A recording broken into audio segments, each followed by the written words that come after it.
topics and opinions expressed in the following show are solely those of the host and their guests and not those of W4CY Radio, its employees, or affiliates. We make no recommendations or endorsements for radio show programs, services, or products mentioned on air or on our web. No liability, explicit or implied, shall be extended to W4CY Radio or its employees or affiliates. Any questions or comments should be directed to those show hosts. Thank you for choosing W4CY Radio.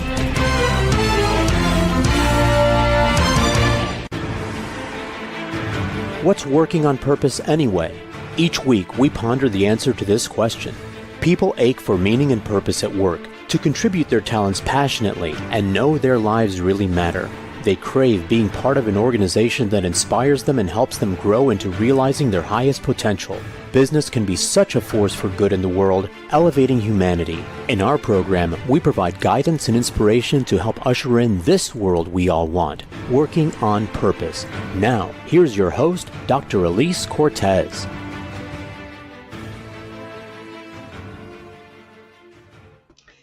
Welcome back to Working on Purpose, which has been brought to you with passion and pride since February of 2015 already. Thanks for tuning in again this week. I'm your host, Dr. Elise Cortez. If we have not met before and you don't know me, I'm a workforce advisor, organizational psychologist, management consultant, logotherapist, speaker, and author. My team and I at Gusto now help companies to enliven and fortify their operations by building a dynamic, high-performance culture, inspirational leadership, and nurturing managers activated by meaning and purpose. Did you know that inspired employees in purpose-led organizations outperform their satisfied peers by a factor of 2.25 to 1? In other words, purpose and inspiration are good for the bottom line. You can learn more about us and how we can work together at gusto-now.com or visit my personal site, elisecortez.com. With us today, we have Ken Lizotte. He is the founder and CEO of Emerson Consulting Group, a consulting firm helping establish thought leadership and professionals of all types. He's the author of 8 books and the editor of 2 more. We'll be talking about his book, Walden for Hire, Business Lessons from Henry David Thoreau. Specifically, we'll talk about his vast work experience and philosophy of work and life, his work as an entrepreneur and inventor in his family pencil business, and the school he founded, all of which give us a fresh perspective on business today. He joins us today from Concord, Massachusetts, the hometown of Henry David Thoreau, where he lives just a few miles shy of Walden Pond. Ken, welcome to Working on Purpose. Well, thank you for inviting me to be on Working on Purpose. Most welcome. And let us celebrate this wonderful creation you brought into the world, shall we? Look at this. You've got one. Look, you've got it. Ready? Yeah, it looks a lot like that one. I have to correct you on one thing in my bio. Oh, please. You let everybody know that I live in Concord, Massachusetts, but I don't live in Concord, Massachusetts. I live in Concord, Massachusetts. Concord. You say it around here, Concord. Concord. Okay, I thank you for. That's a very important correction. I stand corrected. Okay. You know the big university near here is Harvard. Harvard, yeah, Harvard. Yeah. I'll work on my A's, Ken. Right. Good. Okay, so here we are already celebrating Henry David Thoreau and Walden Pond. We got to start by orienting our listeners and viewers as to why in the heck that you were so drawn to researching Henry David Thoreau. I mean, I realize you're in his neighborhood, you're in his backyard, but beyond that. Well, I moved to Concord about 30 years ago. Okay. And, I honestly didn't know that much about Henry back then. But when you live here, you learn about him in dribs and drabs. You learn about Louisa May Alcott in dribs and drabs, Ralph Waldo Emerson, and Hawthorne, all these people that were all hanging out together back in the mid 1800s. And so you learn a little bit, but what really happened with me is that I got asked to become a part of the Thoreau Farm birthplace house, the place where Henry was born. And that's here in Concord. And I was asked to be on the board of directors. And it was at a time in my life when it felt like the right thing to do. So I immediately said yes and started going to meetings, but not necessarily understanding much about Henry David Thoreau himself. Again, it sort of dribs and drabs until what really happened is I became president at one point, and I was president, ended up being the president of the board for 10 years. And so you learn more and more and more. But my day job, my company, Emerson Consulting Group, helps business experts today become published thought leaders, and they're in business is my specialty to work with. So I have the business on my mind during the day, and then at night, once a week or once a month, I would go to these meetings where it's not business at all. It's about Henry this and Henry that, Henry environmentalism, and Henry the writer, and Henry the a saunterer around Walden Woods, and all these kinds of things. And one day it just snapped. Something happened. I just saw it because I would see these various authors come and go and talk about their new book, and learn about. It's always this. I don't mean to say they're mundane themes, but they tended to repeat themselves. And the nature, ecology, writing, and like that. And something happened where I said, wait a minute, what about business? I'm thinking about business all day long. What about Henry and business? And it got me thinking that I should look into it. And the more I did, the more I found, again, dribs and drabs of Henry relating to business. So I'm sitting at the Thoreau Farm house one day, and there are a couple of people that I'd been working with on the board for a few years who knew a lot about Thoreau. And I said to them, I've been thinking about writing a book about Henry as a business expert. And their first instinct, both of them, very knowledgeable people, is to sort of laugh at that. I knew it had to be laughter, yeah. Yeah. And I thought that was interesting. It just made me more interested to pursue this. So I started to do some research, and it really didn't take long for me to realize that I was really onto something. There's never has been a book on this theme, Henry David Thoreau as a business expert. In the 170 plus years since he left this earth, so many thousands of essays and so many thousands of books have been written, but about him, but none of them had the laser focused theme of him as a business expert. And it took me a while to do this, to research it at all. But, as you and I just proved to everybody, that's a book. It's a real book, and there's a lot in there. And I covered 18 chapters with Henry as a business expert. So that's how it all came about. Well, that's it. You've inspired me to write my next book, and it's going to have to be on what we can learn from Garfield, the cartoon character, on inspiration, right? That's where it has to be next. If you've just inspired me. I got the subtitle, Moments of Inspiration from Garfield. Well, I love it, right? Isn't this fun? Oh, see, you wonder why I keep hosting the show after all these 11 years, right? I just have these kinds of conversations. Well, just quickly for our listeners and viewers who haven't read your book and don't know Thoreau, I call him Thoreau. You're calling him Thoreau. Yeah, I should say something about that. Yes, please. He was actually born David Henry Thoreau, and as he got it, I don't know how old, maybe late teens or early 20s. For some reason, he decided he wanted to switch the first two names, not David Henry, but Henry David. And then as he got thinking about his last name, he liked the sort of French pronunciation better, Thoreau, rather than Thoreau. Okay, this is so good. A bunch of things I'm learning. And most people don't know that. I didn't know it until a long time. And it's Henry David Thoreau. Thoreau.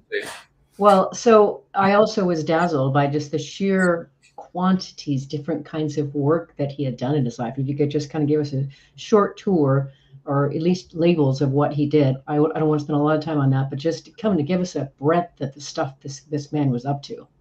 Yeah, well, one of the things in the book is that the chapters, I break the chapters up into these various jobs. And, you do. I think it's delightful.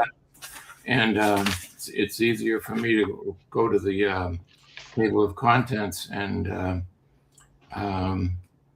and read through them quickly if I can find it now. Of course, I can't with them on. There we go. I've got a list here too. On camera, I can't, but yeah, no, I've got the page, and just for me to scan it myself. He was a builder. People know about his cabin on the shores of Walden Ponds, and he did that himself. And he also helped other people that he knew and conquered to build things or renovate the houses and that sort of thing. He was a farmer. He was a farmer because he didn't own that land that he was on. Ralph Waldo Emerson was a mentor of his, and Waldo, as he was called, had owned the land and made a deal with Henry that if Henry would start a garden, the green beans, yes, that he would give the beans to Waldo for his family, and some of them he could keep to himself or his own family, whatever. But that was part of his deal there. So he's a farmer, and in farming, he was always inventing new ways to go about things that farmers had done for centuries, eons, and he was always looking to see how could he improve on it. And he was actually able to improve in a sort of a minor way. It wasn't a big farm, but a few acres. He would have enough for Waldo and his family. He would have enough for his own family. Both of them are 5, 6, 7 people in each family, and then for himself. And then there's some left over. And he'd take the ones that were left over, and he went to the market in the center of Concord, like a lot of the farmers did, and he just set up shop and sold what he had left over. He claimed that he was making more money profit ratio than the farmers that had been there for a long time. Mm-hmm. Well, and this is one of the things you have to take his word for it, because there isn't a lot of documentation otherwise. But farming was another thing. And then just really quickly, he was a surveyor, and he became the chief surveyor of Concord after a number of years, proving how great he was. He was a public speaker. He was a scientist, naturalist. He was a inventor. I'm waving this pencil. Yes, the pencil. This pencil is called, and we all know what these are called because we've all used them and still use them, a number 2 pencil. Well, pencils have a lot of different numbers. This is something I learned in the course of investigating this. But pencils were really bad back in those days. Even the good pencils, the best pencils, they were sloppy, and they didn't necessarily write, or they didn't write consistently, and they could get all over your hands and leak down a page, and there were all kinds of problems. And yet people accepted that, because that was how a pencil was. Mm-hmm. Henry he didn't accept that, and in his father's pencil factory, which produced good pencils and did well, but again, the kind that I just described, he said there's got to be a better way. So he thought about it and thought about it, and then thought he should do some research. So he went to his alma mater, Harvard, and he spent a few days, maybe a week or 2 there, just hitting the books, learning all he could about pencils. And he found that in Europe, pencil makers did things differently, and they did it in such a way that their pencils were very reliable. So by looking at that, he brought the recipe for the lead mixture inside a pencil, and a few experiments and all, and even creating a contraption that would create this leaden dust that was very fine and would float in the air and come down where he needed to capture it. And anyway, long story short, he reinvented the pencil, and it's the same pencil. This is the same approach that we use today. So these are the things: farmer and inventor and builder. Writer. Let's not forget writer, right? And that as well, poet and. Well, writer was important to him too. In a way, this book is sort of his journey toward having a dream career manifest itself. And in the early days when he was thinking about what did he really want to do in life, he chose what a lot of writers chose in those days, and that was to be a poet.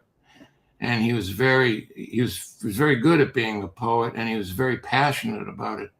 But then, like now, poets didn't really make much money. Mm-hmm. So while you could find a few instances of them becoming famous and making money and making a living, most of the time they didn't.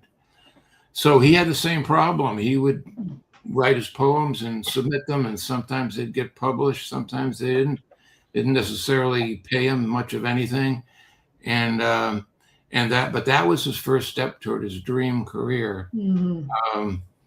Just the arc of the book is to finally get it to a point where he had given that up as the number one dream career, and writing books and essays was the most important thing. And I love how you revered him. We will talk more about that as we go, but let's grab our first break. I'm your host, Dr. Elise Cortez. We're on the air with Ken Lizotte. He is the founder and CEO of Emerson Consulting Group, a consulting firm helping establish thought leadership to professionals of all types. We've been talking about where this book came from, his obsession with Thoreau, and also a bit of his life and who he was as a human. After the break, we're going to talk a bit more about some of the things that he did in his work and what we can learn from those as leaders and business people. We'll be right back.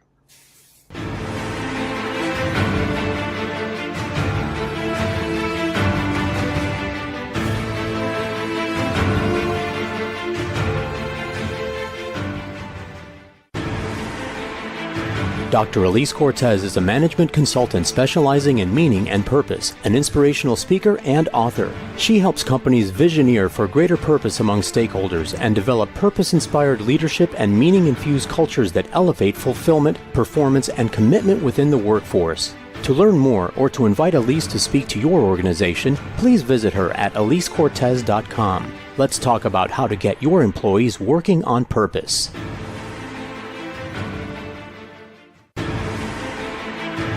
This is Working on Purpose with Dr. Elise Cortez. To reach our program today or to open a conversation with Elise, send an email to Elise, A-L-I-S-E, at elisecortez.com. Now, back to Working on Purpose.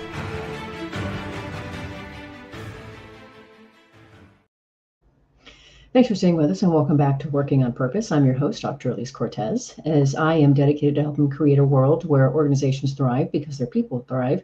They're led by inspirational leaders that help them find and contribute their greatness, and we do business in a way that betters the world. I keep researching and writing my own books. So one of my latest came out, and it's called The Great Revitalization, How Activating Meaning and Purpose Can Radically Enliven Your Business. And I wrote it to help leaders understand today's discerning workforce. What do they want and need from you to give you their best? And then I provide you 22 best practices to equip you to instill it into your culture and your leadership to keep them. You can find my books on Amazon or on elisecortez.com. If you are now just joining us, my guest is Ken Lizotte. He is the author of 8 books and the editor of another 2. Today we're talking about his book, Walden for Hire, Business Lessons from Henry David Thoreau. Before we get into a little bit of his work here, I would be remiss if we didn't just sort of remind our listeners and viewers a passage that he's incredibly known for. So I'd love to read it from your book. So this is where you're helping us remember Henry's own reasoning for camping out for 2 years, 2 months, and 2 days on the tranquil shores nearby Walden Pond. You quote him as saying, "I went to the woods because I wished to live deliberately, to front only the essential facts of life, and see if I could not learn what it had to teach, and not when I came to die discover that I had not lived.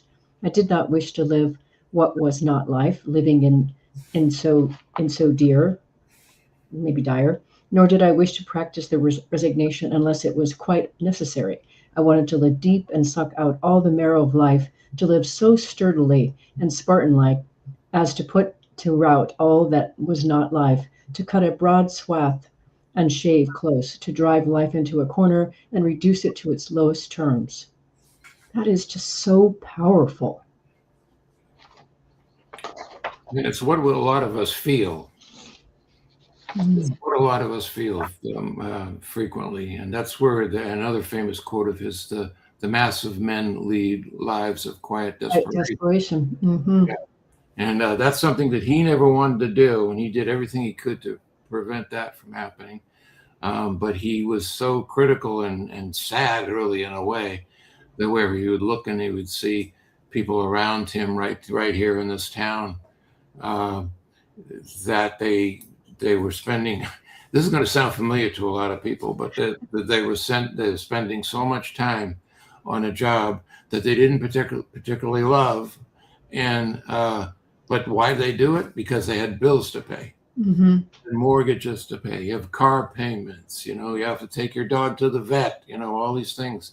And Henry said in the very beginning of his book, Walden, that people should pay attention to what he called the necessaries of life, not the necessities. He didn't use that word for whatever reason, necessaries.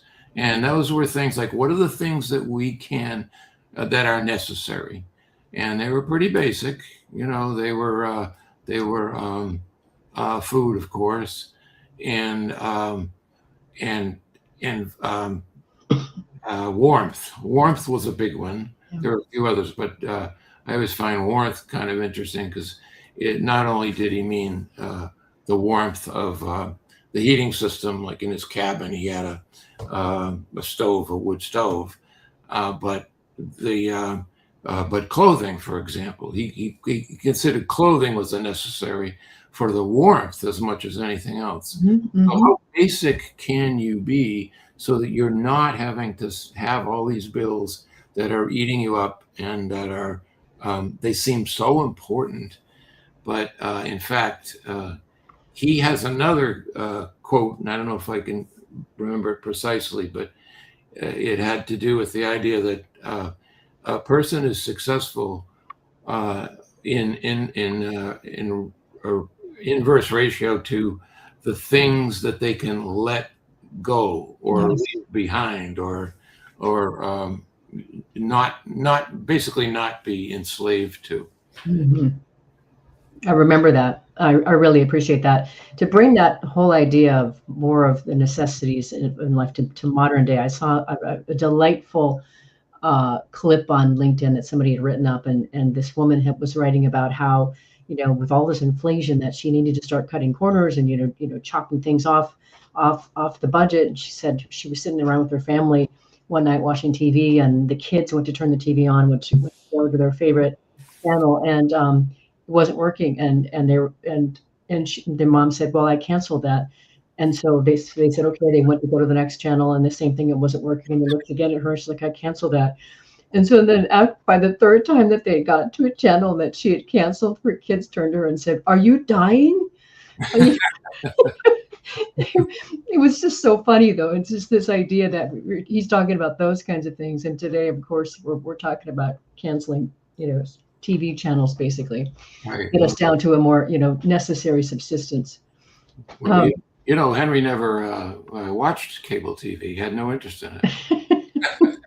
I suppose not. Yeah. Think about it back then. No radio, no this, no Zoom, no. And to put that into context, we're talking about when he lived on Walden Pond. That was 1845. So it's important for listeners and viewers to recognize just the period we're talking about here. It's just amazing what he did. Right. And all the more. So here's another fascinating thing that I loved about your book, Ken. I didn't know that the man went to Harvard. So after graduating from Harvard, he lands this teaching job, and it's in the time period, $500 a year was considered a lot of money, and he's like, hit the jackpot. So tell the story about what was that experience, and it didn't last long. So help us understand what happened there. Well, Henry went into this job. First of all, he was just out of college, out of Harvard, and there was a depression at the time, an economic depression, which back in those days they called a panic. I wonder why. Why do we ever let go of that word, by the way, as far as that goes? But the Panic of 1837, he was graduated, and there were no jobs. So he was looking for one, but he couldn't find one, and he couldn't get an offer or anything. And then lo and behold, somebody who knew somebody in Concord said, we're looking for somebody to teach an elementary school here, and I think you'd be good for it. And he recommended Henry for the job, and he got the job. Now he's only out of college maybe a few months, and he's suddenly got a job where other people, looking hard for a job, not getting anywhere. So he takes the job, and one of the things he was happy about was that there had been a decision in Concord that they would do away with what most schools use for discipline, and that's corporal punishment. You would not have to do that as a teacher. That was very important to Henry. So he took the job, and he did the best he could to learn. I don't know how many teachers we have out there, but I was a substitute teacher for like 3 or 4 days early in my life because I said, what am I doing here? This is just it's keeping everybody quiet rather than really teaching. And I think that Henry had the same experience. He had a little bit of an unruly classroom at times. So one day, the head of the school committee in Concord came to sit in the back of the room and see how he was doing. And they were watching this kind of craziness that went on, which Henry was able to handle, by the way. He could see it as being a creativity experiment, let's say. And anyway, this school committee head said, no, you can't do that. You got to do something here. This is not the way to keep kids in line. And so you're going to have to start slapping them on the wrist or the hand, even though that was not the official policy. And Henry just couldn't believe that he was being asked to do this. And he got so upset with it. He did it to a couple of the kids, wrapped them on the wrist and the knuckles or whatever, and sent them back to their seats and their chairs crying. But it didn't sit with him. It wasn't, he didn't feel like he could keep doing it. So the very same day after school was out, he went to this superintendent's office and said, I quit. 10 days, he quit. Because right then and there, that was going over the line for him. He couldn't buy it. In the end, he ended up not getting another teaching job where he was going to be having to live day by day by someone else's rules. But he did become a teacher again when he and his brother founded a private school in Concord. Before you go into that next school, I want to emphasize a couple of lessons out of that, because I wanted to speak separately about that school. That what I took to be out of the lessons, and you sort of do talk about in your book too, is the lesson from him leaving that very, very, very high-paying, lucrative job that suited what he wanted to do, et cetera, in the world, was he did not want to leave his morals behind. He was not willing to set aside his morals for a big pot of money. And I have met many people over my lifetime who have sold their soul for the pot of money. And so I really appreciated that he stuck to that. I just wanted to really celebrate that before we talk about the academy piece, because him starting the academy, I thought, was such and the way you describe it in your book, such a vindication of all of that. So beautiful what they did. So now, please. The old expression, one door closes, another one opens. Right. And that's kind of what happened there. He didn't just walk right into that idea. That took a little while for it to foment in his brain. But he did like kids. One thing about him is he really did. He never got married and never had kids of his own, but he really did like children, and he could relate to them and play with them and teach them and inspire them and all of that. So he had this idea about starting his own school, and so he did. And there were some prominent people in Concord who appreciated who Henry was and what they thought he might accomplish in this regard, and they sent their own kids to go and be part of his school. And so it started to fill up. And what he did there was it wasn't so much learning by rote or just the 3 R's or when he was at Harvard, back in those days when you were in college, you were spending most of your time learning other languages, Italian and French and Spanish, etc. But anyway, he started, he created his own curriculum, and his curriculum had to do with, there was some of the reading, writing, arithmetic type of thing, but half of the day was very often spent doing what he loved to do in particular, and that's trekking down to Walden Pond and through the woods there that we call the Walden Woods, and stopping with the kids and saying, anybody, what do you see right here? And they would see certain flowers or certain plants or whatever, and he'd say, anybody see an arrowhead? And he would, and they look, they don't see an arrowhead, and he'd say, it was almost like a magic trick. He'd sort of like stoop down and pull up an arrowhead from beneath the earth. And he's very good at that sort of thing. But the idea was to get in touch with nature, learn about nature, see the benefits of being in nature, health benefits as well as inspirational benefits. And he literally, for his own sake, would wander around the woods many days of the week for a full half day or 4 hours or something. Mm-hmm. When we all go hiking, most of us, we might go for like a half an hour or 40 minutes or whatever. And call it really good. He literally went for 4 hours and just what we call saunter. I think that's the word, sauntering around Walden Woods. Hang on for this, because I want to do a little more diving into this part, Ken. There's a few things about what he did at the Academy that I want to extract for our listeners and viewers. So let's grab our last break, and then we'll keep talking about his Academy. I'm your host, Dr. Elise Cortez. We were on the air with Ken Lizotte. He's the founder and CEO of Emerson Consulting Group, a consulting firm helping establish thought leadership to professionals of all types. We've been talking a bit about Henry David Thoreau's jaunt into entrepreneurship and the world of business. After the break, we're going to continue talking about what there is to learn from what he did with that academy. We'll be right back.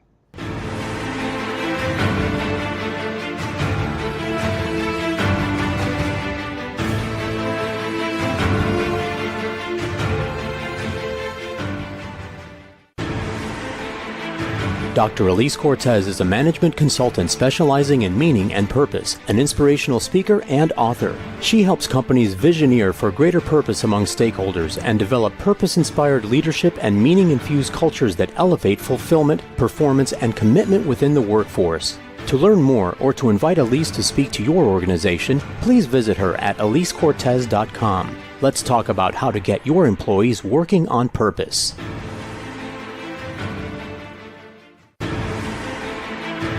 This is Working on Purpose with Dr. Elise Cortez. To reach our program today or to open a conversation with Elise, send an email to Elise, A-L-I-S-E, at elisecortez.com. Now, back to Working on Purpose.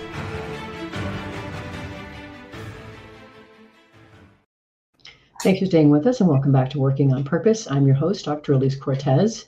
If you're just joining us, my guest is Ken Lizotte. He's the author of 8 books and the editor of an additional 2. Today, we're talking about Walden for Hire, Business Lessons from Henry David Thoreau. So one of the things I wanted to celebrate that I think also really speaks to what your whole point of writing the book is, what can we learn from how he lived and how he went through his life through enterprise, et cetera, and bring it into the world of business and leadership. And so just the very fact that when he started socializing his idea to the community about this academy, he referred to it, he said this would be a very progressive school, unlike that any had come before. And the very fact that he socialized it that way, I think is really compelling, right? Because talk about marketing, you have a whole section on how he was a marketer, a whole chapter on how he was a marketer. I think that's really compelling. So that's one of the points I wanted to raise. Also, too, of course, in his school, no corporal punishment. right? That was another distinguishing factor. He's like, that I know that's the norm out there. I got that, but we're not doing it that way. I'm going to do it my way. So those are a couple of things, if you want to comment on those. There's a couple of things that I really want to make sure that we called out that really speak to, I think, what we can learn today from the way he lived and worked. Well, I think one thing that happened, I think, with him, and if you take the public school, whether he quit after 10 days, and then his school that he started it on his own, and he brought his brother, who also was a public school teacher, and had the same feelings about that, into being his partner. So they were running it together for a while. And I personally spent about 10 years previous to the business I have now, working with professionals around how they can make career transitions. Yes. And one of the things that I found seems to be true for people in the workforce is you have to know what you are. Are you an employee?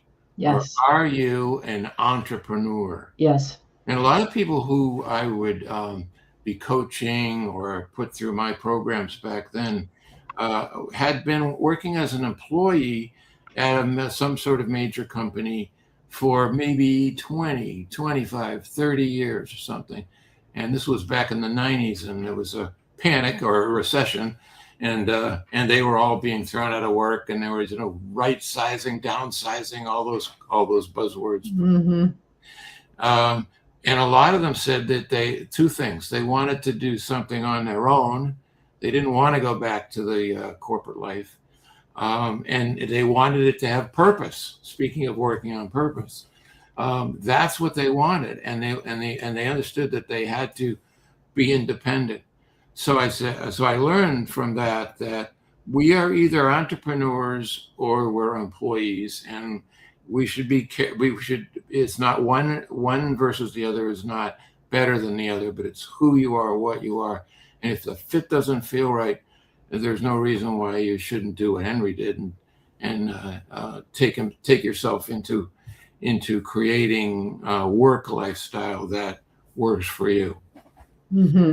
And speaking of that, I thought the way you described the way that Henry and his brother John worked together was so endearing. They really had a beautiful, and of course, the business lesson there was hire somebody who really is passionate about what it is that they're doing and for the organization. But of course, you also share that ultimately he disbanded the academy when his brother died because he was such an integral part of the academy operationally, et cetera. And it just really speaks a lot to what a relational soul he was too.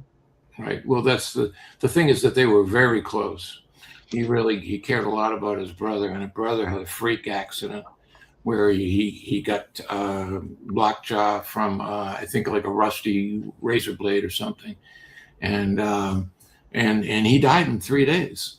And of course, people did get sick and die in 3 days, little kids and of all ages back in those days. So it was so devastating to Henry. He couldn't really go on, and he decided to close it down. So that's the sad thing about not only losing his brother, but losing this entrepreneurial venture that he was doing so well at. Indeed. He just decided to pick myself up, and what's the next thing? And is that when he became more of a master surveyor, or were there things stops along the way before he got there? The thing that happens next is that he goes to Walden Pond and he builds his cabin, and he what you read is what that was all about. You should find out what it is that matters to him. And that's when surveying got started. Not right away. Maybe it might have been the second year that he was there, but he had always had a sort of an interest in surveying. And back in those days, a lot of people became surveyors. People like George Washington was a surveyor. And what is a surveyor? So for our listeners and viewers who don't really know what that term means, what does a surveyor do? What does it do? A surveyor. Yeah. Well, so here's one thing it does is it measures land and water and natural landscapes, and things like that. And he had a sense of what it did, but he didn't know it very well. And he decided that the best way for him to know it was to take on a project and create a project. So right there at Walden Pond, in the dead of winter, like right now, like February, and the ice is completely stiff, and he decided he was going to measure Walden Pond. Now, a lot of people at that time thought Walden Pond didn't have a bottom, believe it or not. That it would, like, I guess, go to the other side of the globe or something. Wow. And it was just this. It was considered bottomless. So he says, I got to find out if it's bottomless.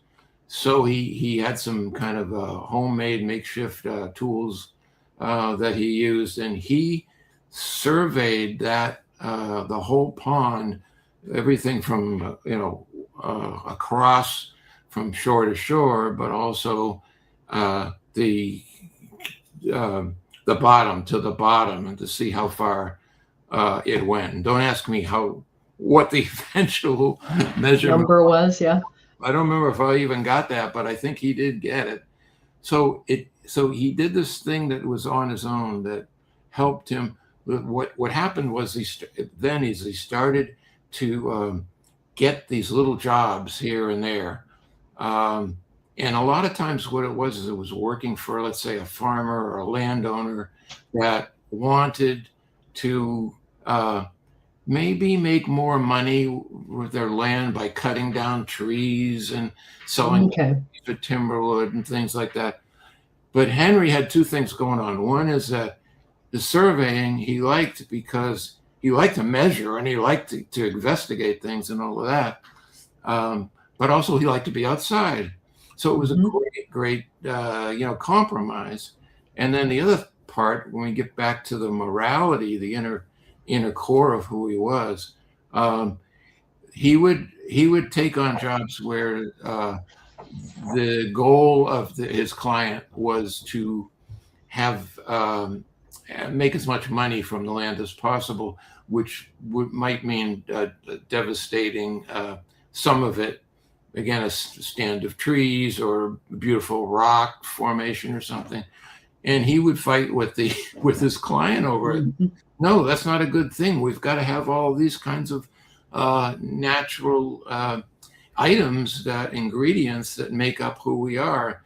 And so anyway, but the point is the ultimate goal, to answer your question, would be to know exactly what you owned if you hired a surveyor, and what's the shape of it. And then, it's sort of up to you to do what you wanted to do with it.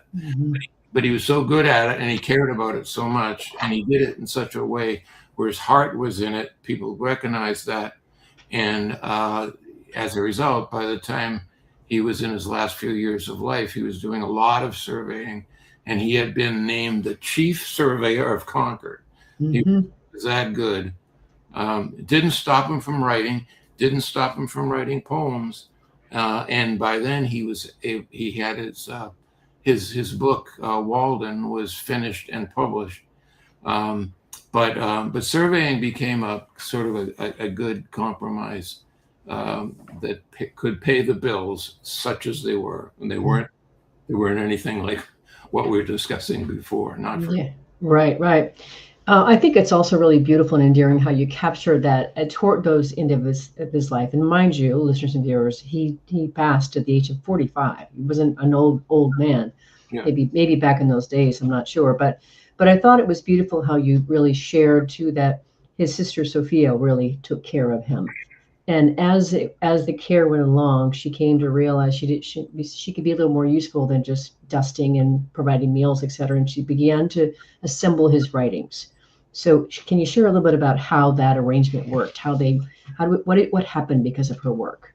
She like the rest of the siblings, was a teacher, and then I think had, I don't know, retired or decided to leave her teaching job in order to take care of Henry, because he was dying of tuberculosis, and it's a slow kind of a diminishment that apparently takes place.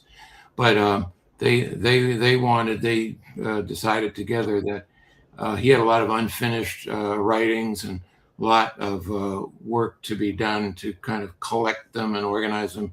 And she was really good at that. And she dedicated herself to that.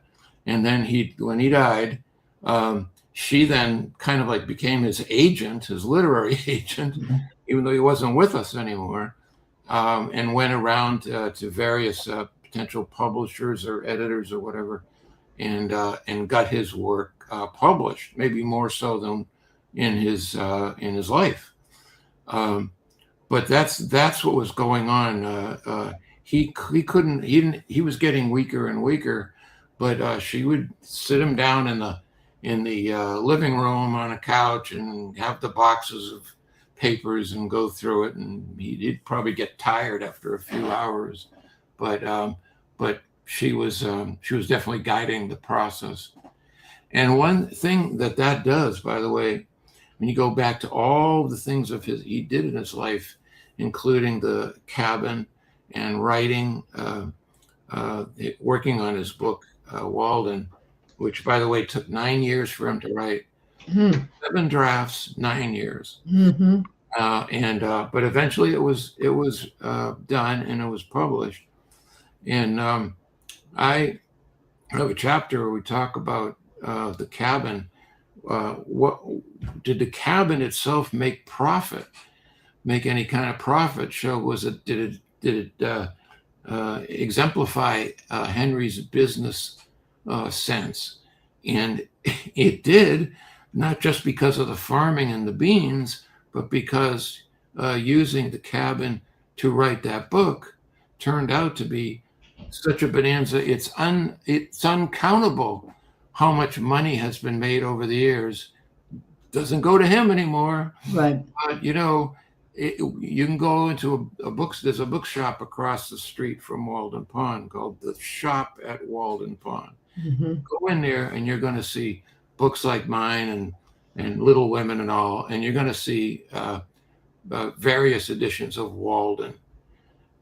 It's so much money has been made over the decades because of what he did at that cabin. That itself was a big profitable enterprise. His sister helped a great deal. Yes, so that speaks to get the right people on the bus, hire people that have talents and skills that you don't have, right? That's really speaks to that beautifully. Well, we've managed to get through almost the whole amount of time here already, Ken, but I want to give you a chance to close the show as you like, say 20 seconds. What would you like to leave our listeners and viewers with? I think that if I was going to leave everybody with something that this book could show them, it is pay attention to what you care about, as I was saying before, in terms of, are you an entrepreneur or an employee? What is it? What's the core of what you want to do that will fulfill you? But also, how can you maintain the kind of inner core morality that that caused Henry to give up a job after 10 days? I mean, that's a tough thing to do. Mm-hmm. But what was important to him in life guided him, and we don't always pay that much attention to that, much as we try. Thank you, Ken. I thoroughly enjoyed your book, and I'm very grateful to have met you and have you in the show. Thanks for being on Working on Purpose. It's a delight. And thanks for teaching me how to speak Boston sort of language. Hobbit, Concord. And Henry David Thoreau. Thoreau, indeed. Listeners and viewers, you're going to want to learn more about Ken Lizotte in his books, including Walden for Hire and maybe the work he does at Emerson Consulting Group. So you can visit him at thoughtleading.com. Last week, if you missed the live show, you can always catch it via recorded podcast. We were on air with Dr. Vasu Tolia, a physician turned visual artist and international speaker who integrates her background in pediatric medicine with the transformative power of creativity. We talked about how organizations can use intentional art in the workplace to combat burnout and stress and increase focus and creativity. It was a wonderfully transportive conversation and will inspire you to consider how to incorporate art in your physical settings to amplify vitality for yourselves. Next week, we'll be on the air with Paul White, talking about the book he co-authored with Gary Chapman called The 5 Languages of Appreciation in the Workplace, Empowering Organizations by Encouraging People. You will gain a whole new understanding of the power of uniquely appreciating your people through their preferred style. See you then. Let's continue leaning into discovering how to elevate your operating system as a leader, become inspirational, and create destination workplaces where legendary business takes place. Let's work on purpose. We hope you've enjoyed this week's program. Be sure to tune into Working on Purpose, featuring your host, Dr. Elise Cortez, each week on W4CY. Together, we'll create a world where business operates conscientiously, leadership inspires impassioned performance, and employees are fulfilled in work that provides the meaning and purpose they crave. See you there. Let's work on purpose.